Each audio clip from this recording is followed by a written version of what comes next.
Dear students, welcome back to my video series on chi-square. So far from video part 1 to video part 8, we have discussed and learned how to calculate chi-square by computing expected frequencies on the basis of hypothesis of chance, hypothesis of equal probability and hypothesis of normal distribution.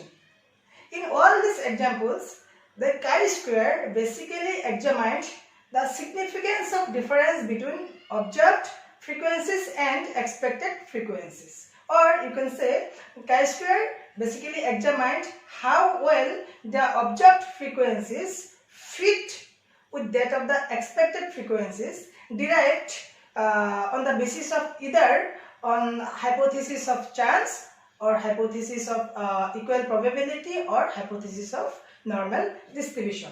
And in all these examples, the number of variable is 1. But chi-square, besides testing the difference between the observed and expected frequencies, or besides testing the agreement between observed and expected frequencies, can also be effectively used to find out or to test the relationship between two variables. Okay? So that's why chi-square is also known as the test of independence. That means when the number of variables is two variables, when the number of variables is 2, chi-square can be used to test whether the two variables are dependent on each other or whether they are independent of each other. So such relationship can also be relationship between two variables can also be identified or checked through applying or by applying the chi-square technique. So that's why chi-square is known as the test of independence. Okay, so this will become clear if we take into consideration the previous examples we have already solved and take an example which can be categorized under this section. Okay, so if you remember our previous examples, you can see that in all our previous examples, the number of variable is only 1. Say for example, we have already solved this problem. Okay, the problem was like 90 students were asked to express their satisfaction towards semester system. 90 students are asked to express their satisfaction towards semester system, and the result is like satisfied is 40, uncertain is 20, and dissatisfied is 30. Total 90. Total is 90. Okay, so here the number of variable is only 1, that is the satisfaction towards semester system. Satisfaction towards semester system, and the target group is students 90. There is only one target group. That means there is no breakup with respect to the target group. Okay, and the number of variable is only 1, that is satisfaction towards semester system. So in that case, we have simply calculated the expected frequencies on the basis of hypothesis of equality, and afterwards we have computed the value of chi-square. But if we make this example little more complex and include one more variable, how the example will look like? You can see here, if we say here 60 boys and 30 girls.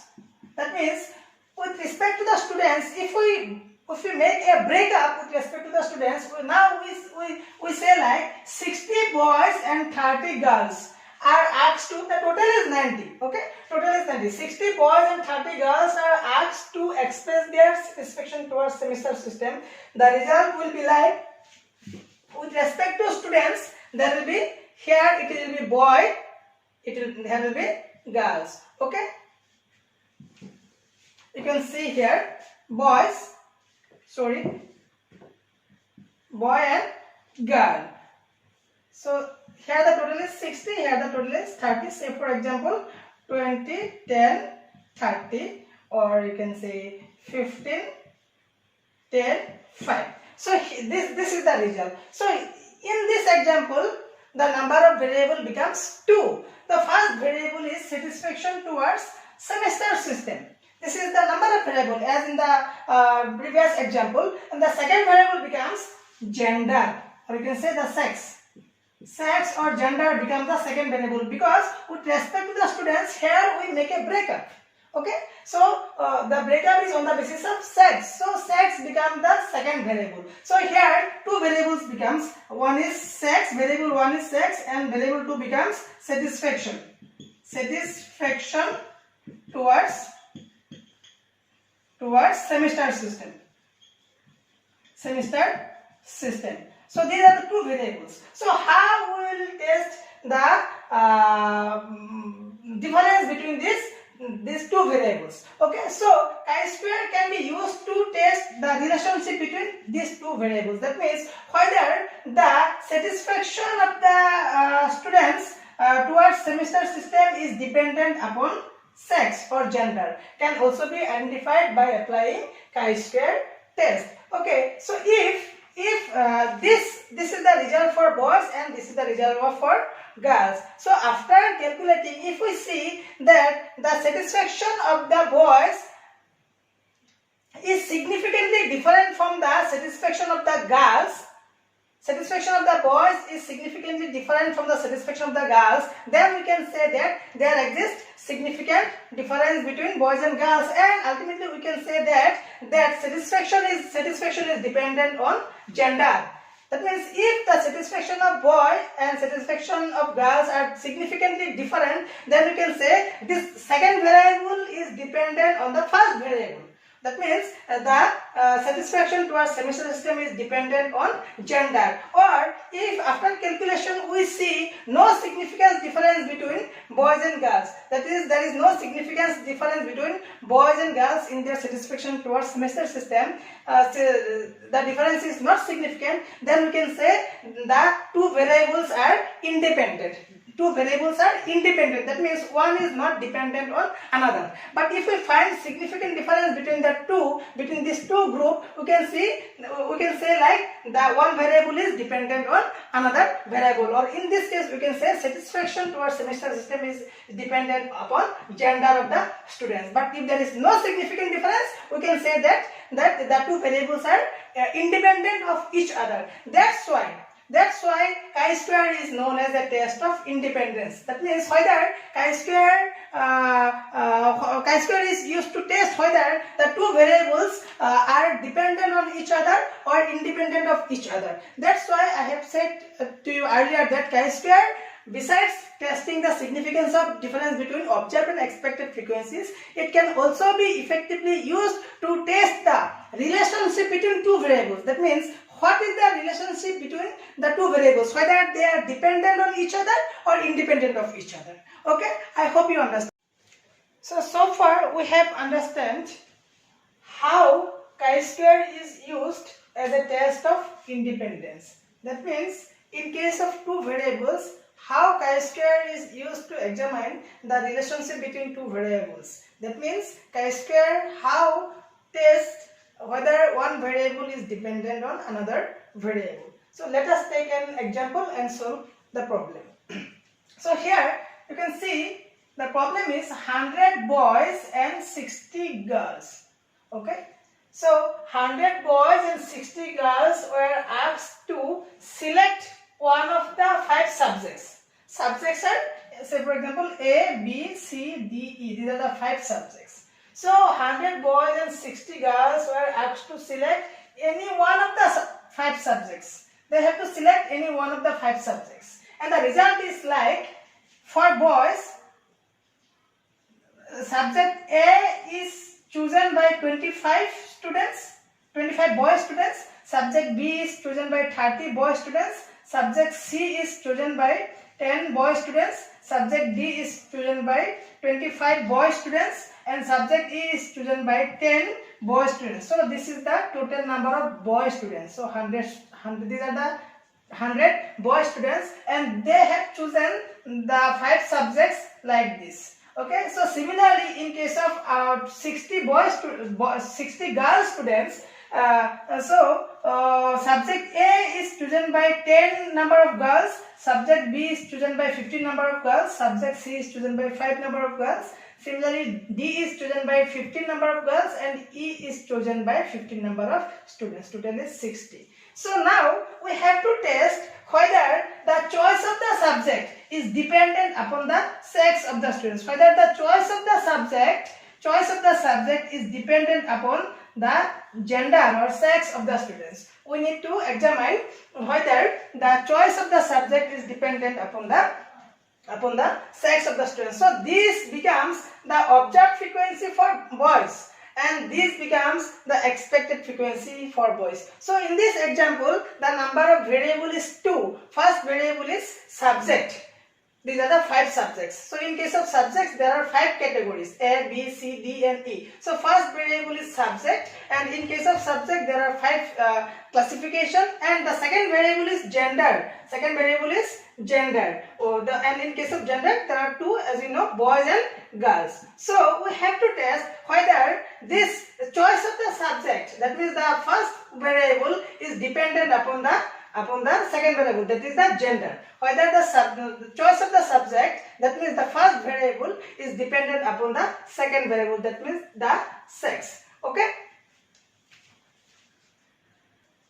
Now after calculating the chi-square, if we see significant difference between boys and girls with respect to their choice of subjects, if we see significant difference between boys and girls with respect to their choice of the subjects, then we can say that the choice of the subject is dependent upon sex. The choice of the subject is dependent upon the sex. But if we see there is no significant difference between boys and girls, there is no significant difference between boys and girls with respect to their choice of the subject, then we can say the choice of the subject is independent of the sex. The choice of the subject is independent of the sex. So now let us move to the solution part.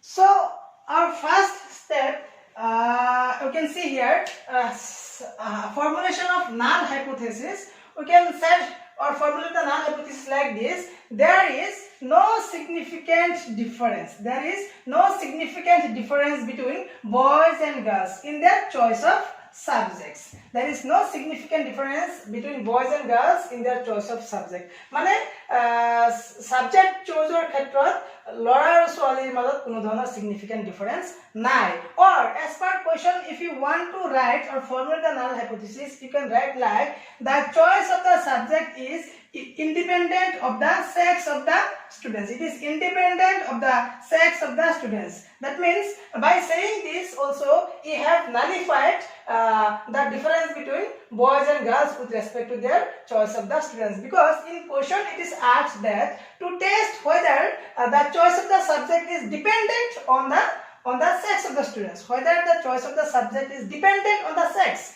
But in null, as we are formulating null hypothesis, so we have to say there is no difference. That means it is not dependent. It is not dependent. That means the choice of the subject is not dependent on the sex. So here you can see there is no significant difference between boys and girls in their choice of the subject. That means choice of the subject is not dependent on boys and girls. You have said there is no significant difference between boys and girls. So as you have said there is no significant, that means we can say that means choice of the subject is not dependent on sex. So choice of the subject is not dependent on the sex. Or simply you can write like the choice of the subject is independent of the sex of the student. That means that it is not dependent. The first variable is not dependent on the choice of the subject is not dependent on sex of the student. That means one variable is not dependent on the another. So in this way you have to formulate the null hypothesis. And the second step, we have to calculate the expected frequencies. So before going to calculate the expected frequencies for boys and girls, because there are 2 groups, so before going to calculate the expected frequencies for boys and girls, we need to prepare a contingency table. So here the procedure of calculating expected frequencies is totally different from the previous examples we have already discussed from video part 1 to video part 8. So here first of all you need to prepare a contingency table. Since the variable is two, one is choice of the subject and another is gender or sex. So we need to first of all prepare a contingency table like this. So this is the sex, that is two boys and girls, and in the columns you have to give the subjects. There are five subjects like A, B, C, D and E. There are five subjects, so you have to put the subjects in the columns and you have to put the sex in the rows. So like boys and girls, and you have to give the observed frequencies. You have to put the observed frequencies like for boys. This part is already given in the question. For boys, the choice of the subject A is 25. For boys, the choice of the subject B is 30. For subject 3, 10 number of boys. For subject D, 25 number of boys. For subject E, 10 number of boys. So the total number of boys is 100. Okay. Similarly, this is the girls. For girls, 10 number of girls has chosen subject A. 50 number of subject chosen, 50 number of girls have chosen subject B, 5 number of students have chosen subject C, and 50 number of students have chosen subject D, and again 50 number of students have chosen subject E. So this becomes the total 60 number of students. So this becomes our observed frequencies. Now we have to make the total just below the rows, total. Like this. So 25 10 is equal to 35 13 for 15 equal plus 45 10 plus 5 15 25 plus 15 is equal to 40 and 10 plus 15 is equal to 25. So vertically, horizontally you also need to add all these values. So if we add these values, we will find 160. This way also it will be 160, and this way also it will be 160. So in this way you need to prepare a contingency table, and this contingency table is known as can be said as 2 into 5, because vertically we have 2 rows, so that's why it is 2, and horizontally we have 5 columns, 1 2 3 4 5. So this is known as 2 into 5 contingency table. So in case of 2 into 2 contingency table, the procedure will be completely different, which we will discuss in the next video. So this contingency table will be known as 2 into 5 contingency table, since there are 2 rows and 5 columns. Column is 1 2 3 4 5, and the rows is 2, boys and girls. So that's why it is known as 2 into 5 contingency table. So there are 10 observed frequencies. 10 observed frequencies, 5 for boys and 5 for girls. So there are 10 observed frequencies. So that's why we need to calculate or compute the 10 expected frequencies. 5 for boys and 5 for girls. Now let us see how to calculate the expected frequencies. First, take this one. That means the choice of the subject A by boys. The choice of the subject A by boys. So how you will calculate the expected frequencies for this category or for this group? So you need to calculate. You need to multiply the 100, because 100 is the total for boys. Total number of boys 100. You need to multiply the total number of boys with that of total number of this total value 35. That means the total number of students irrespective of gender who has chosen subject A. The total number of students who have chosen subject A irrespective of gender is 35. So you need to multiply the 100, this total and this total 35, and it should be divided by the total number of observations, that is 160. That means 100 for boys and 60 for girls. So by 160. Now you will get the observed frequency for boys with respect to subject A. So after calculation we find 21.9. This becomes the expected frequency for subject A for boys. That means the expected frequency for boys with respect to subject A becomes 21.9, whereas the observed frequency is 25. So you need to write just below the observed frequency the expected frequency within the parenthesis 21.9. So this becomes the expected frequency for subject A by boys, and the observed frequency is 25 and expected frequency is 21.9. Similarly, we have to calculate the expected frequency for all the categories and write down just below the observed frequencies within the parenthesis. So if we calculate for boys,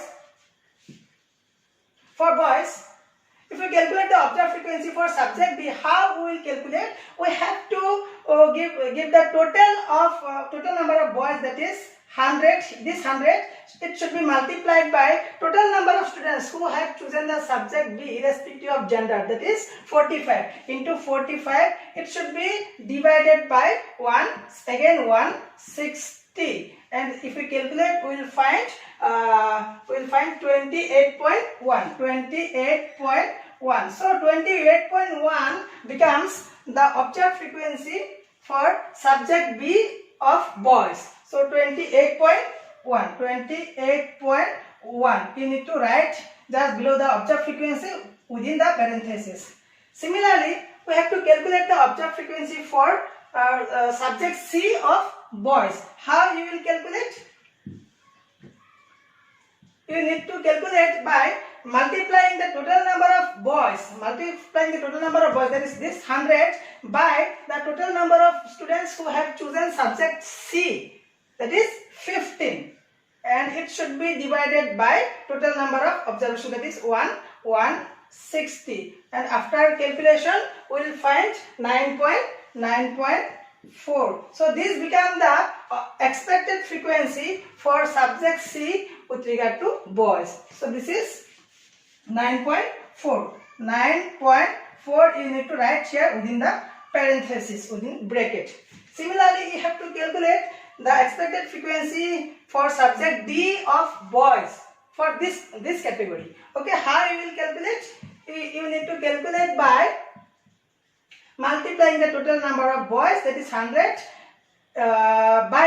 you need to multiply the total number of boys, that is 100, by total number of students who have chosen subject D, okay, with respective of gender, that is 40, and it should be divided by 160, and after calculation, how much we will get? We will get 25. So this becomes the expected frequency for this category, and you have to write it down here, that is 25 within parenthesis. Okay, and similarly for subject E of boy, you have to calculate the expected frequency. How you will calculate? Divided by the total number of boy, that is 100.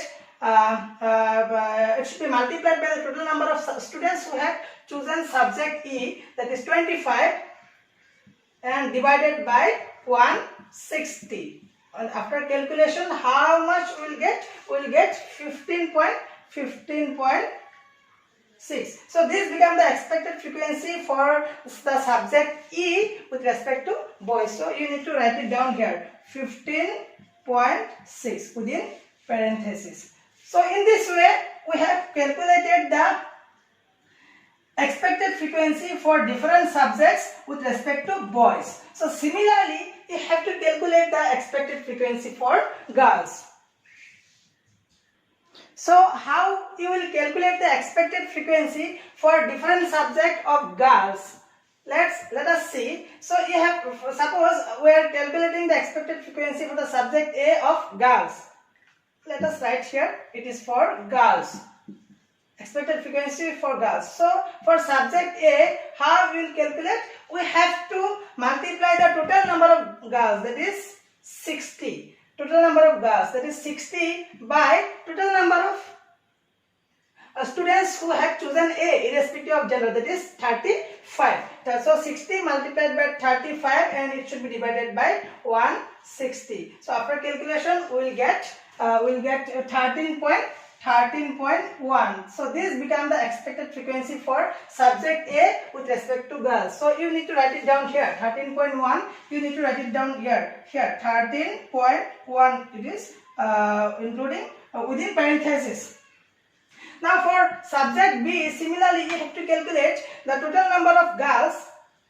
Since we are calculating expected frequency for girls, so we need to multiply the total number of girls by the total number of the respective subject. Total number of students who have chosen the respective subject. So for subject B, the total number of girls is 60 and the total number of students who have chosen subject B irrespective of gender is 45. So 60 divided multiplied by 45 divided by the total number, that is 160. Total n 160, and after calculation we will get how much. It is 16.9. So this becomes the expected frequency for subject B of girl. So you need to write it down here. 16.9. This is the expected frequency for subject B of girls. Similarly, for subject C, you have to calculate the expected frequency by multiplying the total number of girls, that is 60, divided by the how many students have chosen subject C irrespective of gender, that is 15. 10 plus 5 is equal to 15. So 60 multiplied by 15 divided by total number of students, that is 160. And after that, after calculation, we get 5.6. So this becomes the expected frequency for subject C of girls, that is 5.6. This becomes the expected frequency for subject C of girls. So similarly, we have to calculate the expected frequency of subject D with respect to girl. So we have to multiply the total number of girls divided by total number of students who have chosen the subject D. 25 plus 15 is equal to 40. It should be divided by total number of students, that is 160. How much we will get after calculation? After calculation, we will get 15. So 15 becomes the expected frequency for subject B of girls. So here you need to write down 15. This becomes the expected frequency. And similarly for subject E, you need to calculate the expected frequency by multiplying the total number of girls, that is 60, and by the total number of students who have chosen subject E irrespective of gender is 25. 10 plus 15, 25. So you need to multiply 60 by 25 and divide it by with the total number of students, 160. After that, after calculation, we get 9.4. So this becomes the expected frequency. You need to write it down here within parentheses, 9.4. So in this way, you have to calculate the expected frequency for boys and girls. That means for all the 10 observed frequencies, there are 10 observed frequencies, 5 for boys and 5 for girls. So that's why we need to calculate the expected frequency for all the 10 categories. That means 5 for boys and 5 for girls. Okay. So in the next step, that means after calculating the expected frequencies, in this step we have calculated the expected frequencies. So after calculating the expected frequency, in the next step we can calculate the degrees of freedom. In all our previous examples, we have calculated degrees of freedom after computing the chi-square, value of chi-square. But in this example, let us calculate the degrees of freedom before that step. That means just after computation of expected frequency, we can calculate the degrees of freedom. It is because the degrees of freedom should be calculated from this contingency table. From this contingency table, we need to calculate the degrees of freedom. So that's why it will be better to calculate the degrees of freedom in this step. And later we will proceed to calculation of the value of chi-square. So the formula for degrees of freedom, as you know, R minus 1 into C minus 1. R for row and C for column. So in this example, the row means the total number of rows in the contingency table, and the column means total number of columns in this contingency table. That's why we have calculated degrees of freedom in one step ahead from the previous examples. So the number of rows in the contingency table becomes 2, 1 and 2. These are the 2 rows, 1 and 2. So 2 minus 1 into a number of columns. What is the number of columns? 1, 2, 3, 4, 5. So 5 minus 1. So if we calculate, it will be 2 minus 1, 1 into 5 minus 1, 4. So 4 is our degrees of freedom. Okay. So after calculating the degrees of freedom, we can calculate the value of calculated value of chi-square. So in this step, we are calculating the value of chi-square. We are calculating the value of chi-square, and this step is just similar to the previous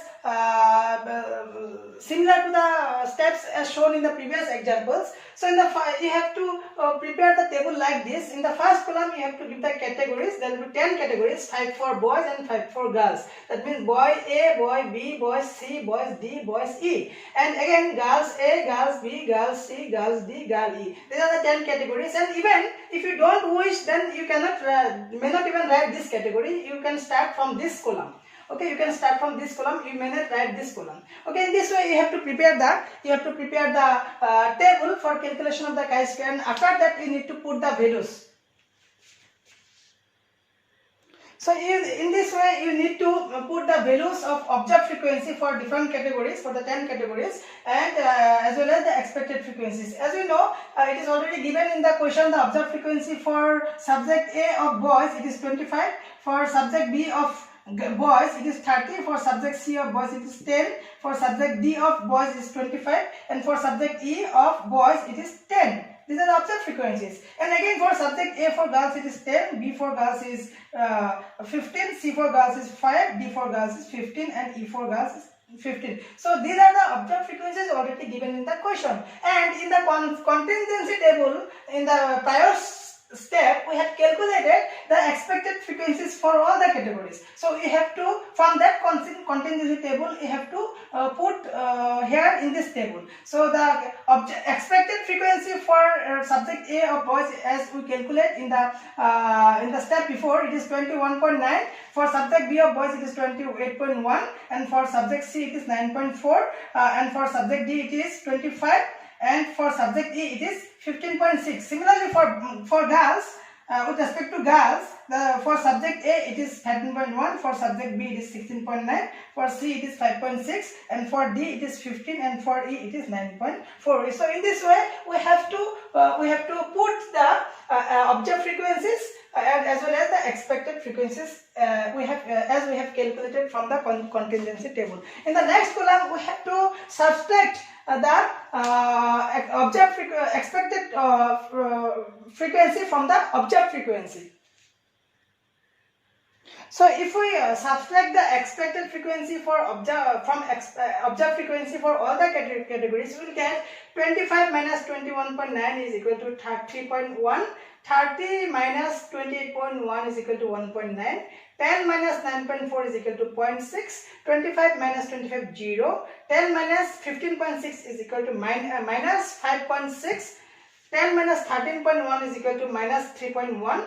And 15 minus 16.9 is equal to minus 1.9. 5 minus 5.6 is equal to minus 0.6. 15 minus 15, 0. 15 minus 9.4 is equal to 5.6. In the next step, we need to make it square. That means the difference between observed and expected frequency. We need to make it square. So 3.1 square 9.61, 1.9 square 3.61, 0.6 square 0.36, 0 square 0, minus 5.6 square is equal to 31.36, minus 3.1 square 9.61, minus 1.9 square 3.61, minus 0.6 square 0.36, 0 square 0, 5.6 square 31.6. So in the next step, we have to divide the sum of square in the difference between observed and expected frequency by the respective expected frequency. So here you can see this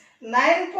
The sum of the difference in the sum of the square in the difference between observed and expected frequency is 9.61. It should be divided by expected frequency. Expected frequency is 21.9. So if we divide 9.61 by 21.9, we will get this value 0.439. Similarly, if we divide 3.36 61 by expected frequency 28.1. 28.1 will get this value 0.128. Similarly, if we divide the sum of square in the difference between observed and expected frequency, that means this is value 0.36 by expected frequency 9.4, will get 0.38. That means 0.36 divided by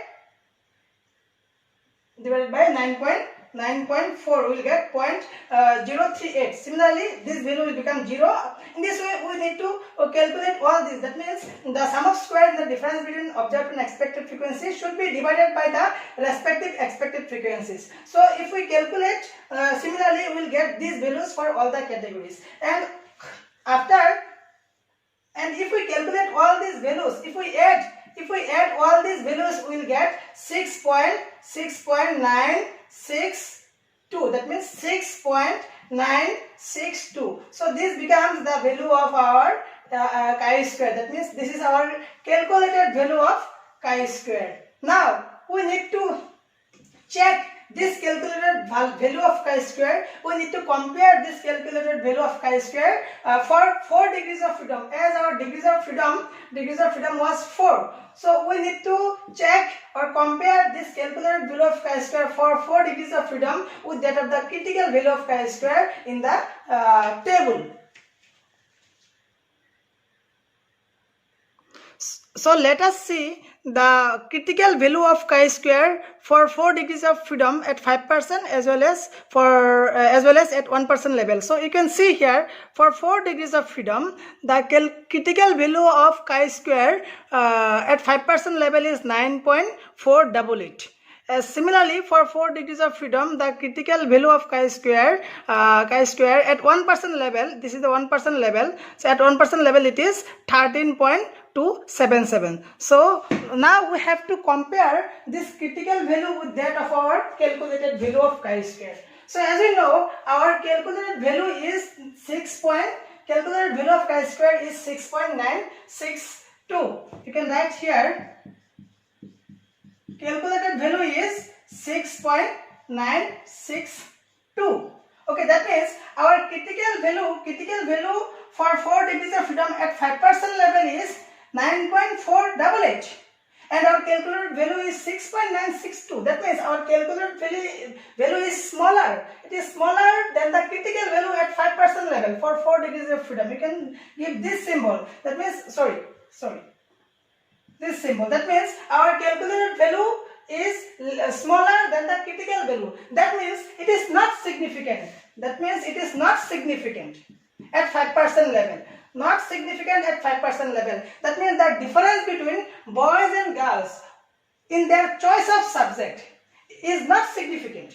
The difference between boys and girls in their choice of subject is not significant, because our calculated value is smaller, our critical value is higher or larger than the critical value. That's why it is not significant. Since it is not significant, that's why we accept the null hypothesis. Since it is not significant, we accept the null hypothesis. So in null hypothesis, we have stated that there is no significant difference between boys and girls. So here also, after calculation, we find that it is not significant. That means the difference between boys and girls is not significant. So that's why our finding goes with the null hypothesis. That's why we accept the null hypothesis.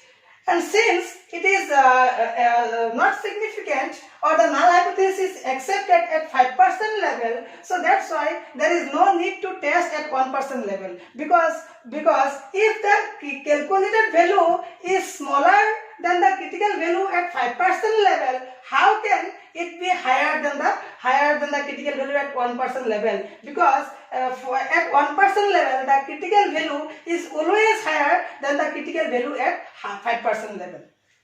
For any degrees of freedom, always the critical value at 5% level is lesser or smaller than the critical value of chi-square at 1% level. So since our calculated value is already smaller at 5% level than the critical value, then it will be automatically smaller than the critical value at 1% level. So, but still, for your understanding, you can write here the calculated value is 6.962. So it is already smaller. smaller, so our calculated value is smaller than the critical value at 1% level. So here also it is not significant. That means the difference is not significant. That means the difference between boys and girls with respect to their choice of subject is not significant. That's why here also we accept the null hypothesis. We accept the null hypothesis. So finally we can say that there is no significant difference between boys and girls with respect to their choice of subject at both the levels. Or if you can say as per the question, you can say the choice of the subject of the students is independent of the sex. That means sex does not influence the choice of the subject of the students. Okay, that means the choice of the subject is independent of the sex of the students. That means sex did not influence or does not influence the choice of the subject of the students. So this is solved. The question is solved. But before proceeding to the next video, I would like to say you that in this example where the variable is 2, one is sex and another is choice of subject. So in all those examples where the variable is 2, we should follow this procedure. But if the contingency table is 2 by 2, that means 2 by 2. Even if the number of variable is 2, but in case of every variable there are only 2 categories. Say for example, in this example, if the total number, the subjects, the choice of subject is only 2, A and B, and sex is 2, boys and girl. So with respect to sex, there are 2 divisions, and with respect to subjects, there are 2 divisions. Then we need to follow a totally different procedure, which I will discuss in the coming videos. So here in this example, what we did, the sex, there are 2 variables. One is sex, another is choice of subject. So with respect to sex, how many categories are there in the present example? With respect to sex, there are 2 divisions. One is boy. 2 divisions. One is boy, another is girl. So there are 2. With respect to sex, with the first variable, there are 2 divisions, and with respect to the second variable, there are 5 divisions. These are, as we have already discussed, A, B, C, D, and E. So that contingency table becomes 2 into 5. So it is called 2 into 5 contingency table.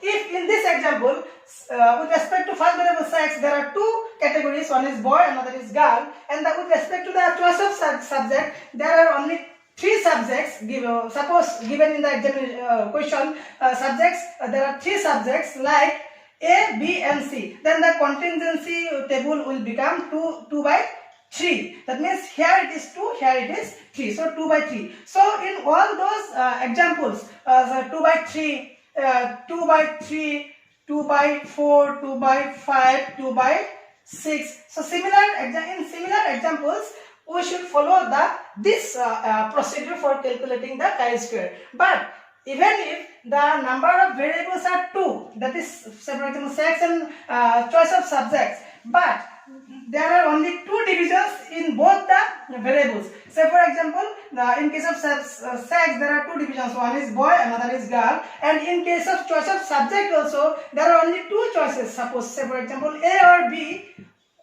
or physics and maths. So this contingency table will become 2 by 2 contingency table. 2 by 2 contingency, because with respect to first variable also there are 2 divisions, 2 categories. With respect to second variables also there are 2 divisions, 2 subjects are there. So this contingency table will become 2 by 2 contingency table. And for all the examples where 2 by 2 contingency table is given, we need to follow a totally different procedure, which I will discuss in the coming videos. Hope you understand. Thank you.